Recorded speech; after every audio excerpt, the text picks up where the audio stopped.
Every once in a while, a manufacturer completely changes their approach on a device they create.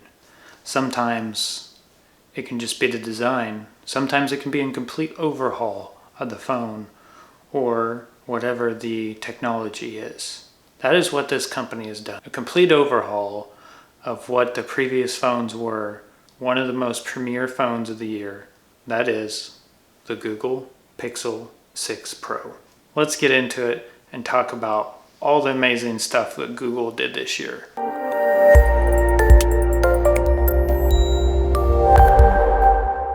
Let's first hit the specs on this phone because this thing is an absolute beast now. The screen, this is a 6.7 inch screen. Just a quick note, the Pixel 6.5 is a 6.5 inch screen. So they're both very big phones. The 6 Pro is just a little bit bigger, but it is also an LTPO OLED panel. So what LTPO is that is the types of panels that give you the refresh rate all the way down to like 10 hertz, way up to what this supports is 120 hertz. So it gives you the very fast smoothing, scrolling, and gaming that you've seen on other flagships. Now in the Pixel 6, last year there was a 90 hertz. This is now bumping it up to 120 hertz. 5,000 milliamp battery in here. Next thing is 12 gig of RAM. Cameras, we have a 50 megapixel, we have a 12 megapixel ultra wide, and our telephoto is 4 times optical at 48 megapixels. So really nice zoom features on this phone. It puts it right in line. Samsung S21 Ultra, it does do 10x optical zoom, but this also does a lot of digital zoom. It's 4x zoom, which is kind of above par from what most carriers do. Some of the other phones pretty much max out at 2 or 3x. So this is just a smidge bit bigger, and you can notice it when you're zooming in. You get just a little bit more further in that you do compared to other ones. Talk about real quick is the front-facing camera. The front-facing camera now actually does 4K. This is something the previous Pixels did not do. So now you can do 4K video on your selfie, and it is a 12 megapixel wide angle camera. Pixel has unfortunately moved from a rear facing fingerprint. I've always thoroughly enjoyed them. It's just a super easy way to find when it's in your pocket where to place your finger. They of course have gone the typical route with an optical under-screen display fingerprint reader. It seems like they actually put the fingerprint reader a little bit further under the glass compared to some of the other optical ones. And it isn't that ultrasonic one like the Samsung ones use. Titan M2 security chip.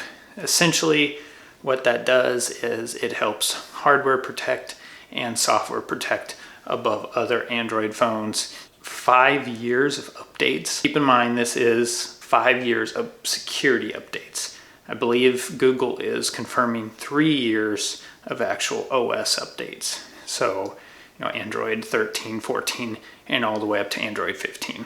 Because this comes by default with the new Android 12. And then lastly, but not least, is the big piece. Google Tensor. That is our processor now. We are no longer using a Qualcomm processor. It's not the Snapdragon 888. It's not a Snapdragon 7 series. It is in-house Google processor. What does this mean? This means that this phone is essentially built from the ground up internally within Google. This is very similar to what other manufacturers are doing. This is down the same road that Apple has been doing with a lot of their products. And of course, the iPhones have used their own processors for a lot of years. So this is Google kind of competing more with that line. And this phone is actually 80% faster than last year's phone. So let's put that in just a little bit of perspective though. Last year's Pixel 5 was using a Snapdragon 765. The 7 series is the mid-range. The 8 series is the high-end phones. Keep in mind if you're comparing to an 800 series or like 865, your comparison is a little bit lower. But from what I've been able to tell, performance is extremely smooth. I have not ran into any glitches, nothing in opening the camera app, and nothing from switching between apps, nothing from opening links and then launching into browsers. All of it has been extremely smooth. A lot of things that we need to keep in consideration with this processor. This is first generation Google processor. This phone has only been out for 2-3 weeks now. So this is a very new area for Google still, and with a lot of room to improve still. And a lot will change even over the course of this phone's lifespan. Lots of security updates to come, pixel drops, just like the M1 processor was when it released. There's so much capability in these new processors that just hasn't been tapped into yet.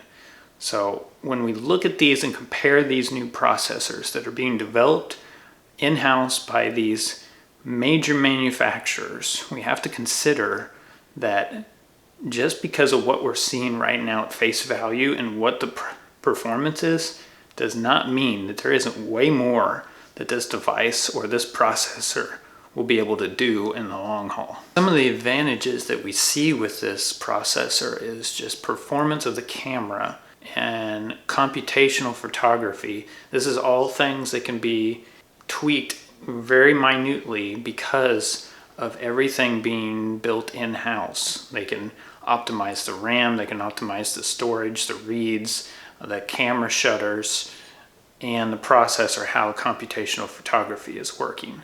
So we see all these things now working in conjunction with each other much more closely than what they were previously with just your standard Android phone. Some of the other things that you clearly see by using this new Tensor processor is some of the extra features that the Pixel has, from the brand new feature called Eraser Mode. Essentially, that allows you to go into a picture to take things out of the picture. You go into your Photos app on this phone and it can automatically detect pieces that should be removed from the app. Maybe you have somebody photobombing you.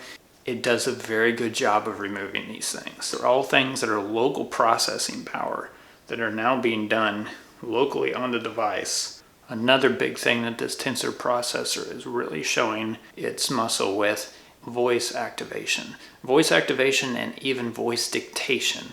They're on a whole new level with Google Assistant on this phone, where your Samsung or even your Pixel last year pretty much seems like the same experience with Google Assistant that you've used for at least the last 3 years, say.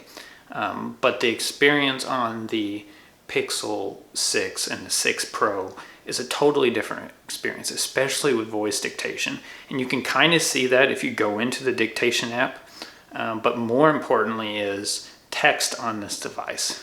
You pretty much have got to the point that the voice dictation on this device is so quick, precise, even getting your pronunciations correctly, that you can go to pretty much doing all your messaging via voice dictation, as compared to before, where you would have quite often mistakes.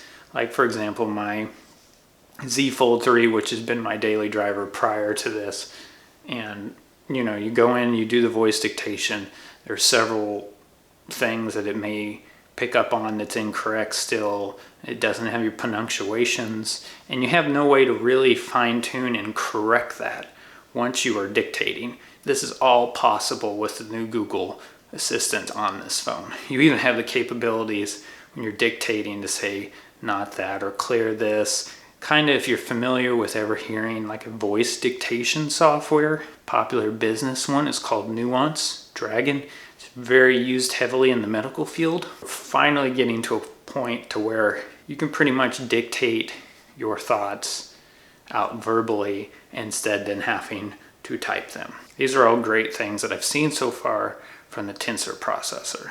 Beyond the specs, some of the major things to talk about with this is the battery life. The battery life on this I did expect to be a little bit better, But this is another thing that we are early in the lifespan of the 6 and 6 Pro. So my on-screen time, about 4 hours or so, 5 hours. And, you know, it's okay. I was expecting a little bit better just due to the fact of the Tensor chip and more in-house components are all being used with Google and in unison with each other to actually get that better battery life. But I think this is another one of those things that I emphasize here is that this is a phone with a processor that's brand new, that a lot of things, I think over the course of its lifespan, is going to change a lot. And I think this is one of those situations. So we'll see if the battery life gets better over updates with the phone. Android 12, this is one of the first phones to get Android 12. And of course, this is the first phone, for the exclusion of the other Pixels, to get the full suite of Material You. One UI, which is Samsung's take on Android 12, is in, I believe, its last beta. So it's getting very close on the like 2021 devices and maybe even the folds.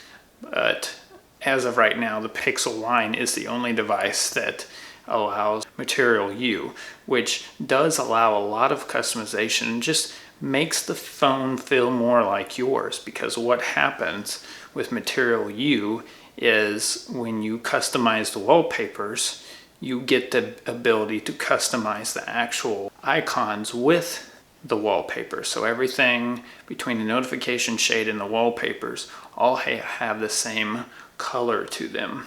There's 3 cameras in the Pro. There is a 50 megapixel main camera, which does do photo bending, so your actual resolution of your pictures are still 12 megapixel, but that's typical for smartphones. All smartphones are doing that with their bigger sensors. They still do photo bending mostly to like a 12 or 15 megapixel camera.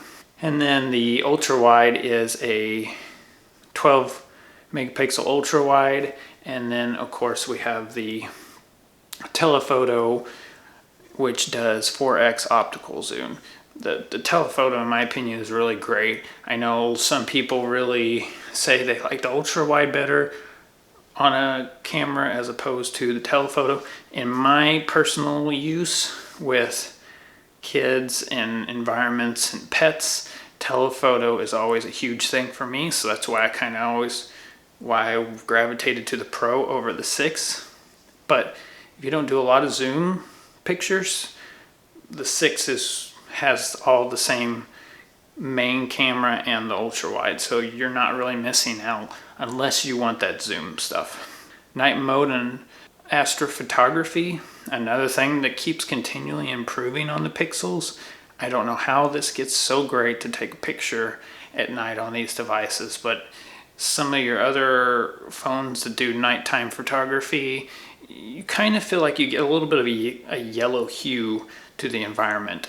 The Pixels tried to keep more of a natural tone to what the cameras are getting from the data that they're taking with longer exposures, and especially with astrophotography. And remember, with astrophotography, if you haven't done this on a Pixel before, you will need to put it on a tripod to get those shots of the sky and the stars.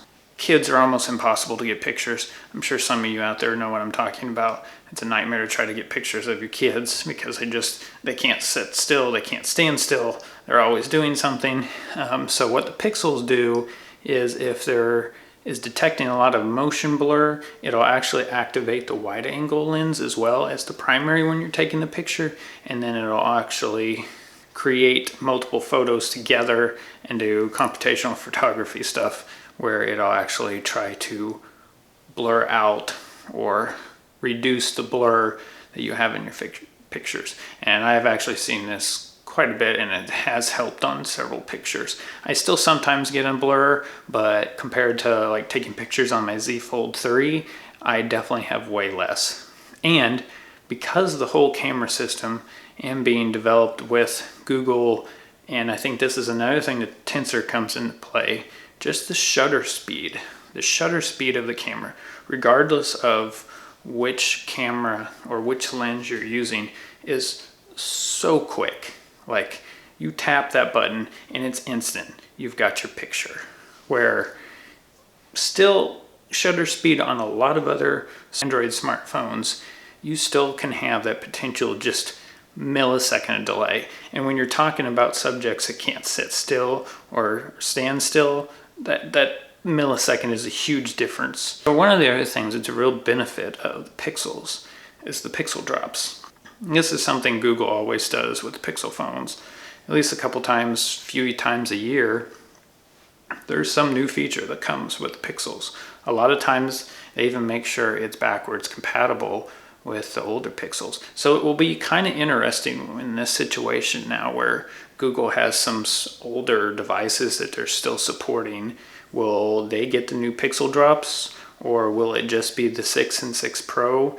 You know, they've got a couple different processors now they're working with. Some of the features right now that are exclusive to the 6 and 6 Pro is that Magic Eraser, which shockingly does work pretty good, and you can actually go back to previous photos and use it too that's in your photos library. So essentially what Magic Eraser is say you have taken a picture and then you have something behind you that you want to crop out.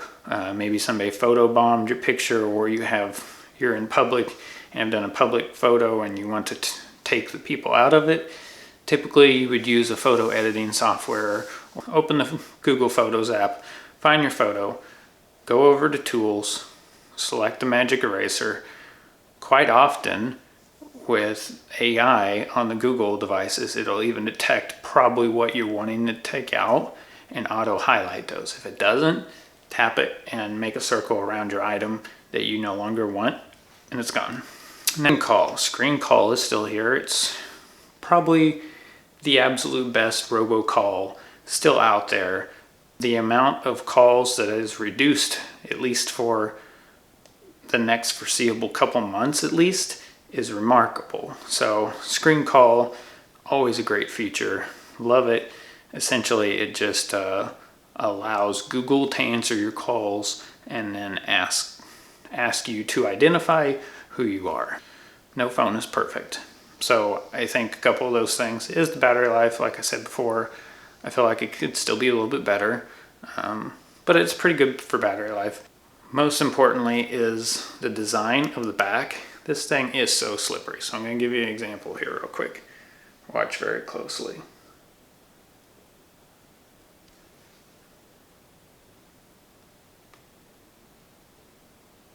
That is me having a very firm grip on the phone. It is so slippery. This is a phone that you have to put a case on, or skin it at least. There's a couple things that can still be improved, but it's definitely one of the best phones of the year, in my opinion. So if you've been waiting to see what phones come out at the end of the year that are the best, this should definitely be in the top 5 as your consideration. Last but not least is the price. And the Pixel 6 price point is even better.